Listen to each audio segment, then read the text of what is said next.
আসসালামু আলাইকুম।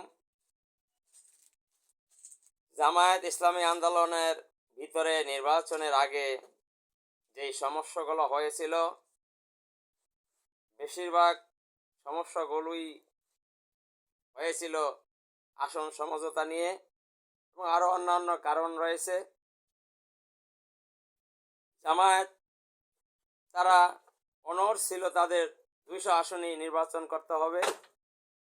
জামায়াত ভেবেছিল 200 আসনে যদি নির্বাচন করে, তারা যদি 150, 60, 70টা আসন পায়, বাকিরা যদি আরও 30, 40, 50টা পায়, তাহলে প্রায় 200-র উপরে আসন হয়ে যাবে। জামায়াত এককভাবে সরকার গঠন করবে, এটা ভেবেই তারা 200 আসন থেকে ছাড় দিতে চায়নি। আজকে যদি জামায়াত ইসলামী আন্দোলন বাংলাদেশ একত্র হয়ে নির্বাচন করত, তাহলে তারা নিশ্চয়ই সরকার গঠন করতে পারত। জামায়াত ইসলামী আন্দোলন বাংলাদেশ সরকার গঠন যাতে না করতে পারে, এজন্য বিভিন্ন মহল উঠে পড়ে লেগেছিল সমঝোতা ভাঙার জন্য। ইসলামী আন্দোলন বাংলাদেশ অনেক চেষ্টা করেছিল এই সমঝোতার সাথে থাকার জন্য, কিন্তু জামায়াত তাদের কথার উপরে অনড় ছিল। তারা 200 আসনই লাগবে, 200 আসন থেকে কোনো কম্প্রোমাইজ করা যাবে না। জামায়াত আমেরিকা এবং ইন্ডিয়ার সাথে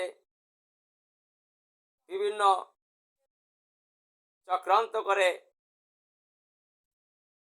তারা চেয়েছিল এই বাংলাদেশে তারা এককভাবে সরকার গঠন করবে,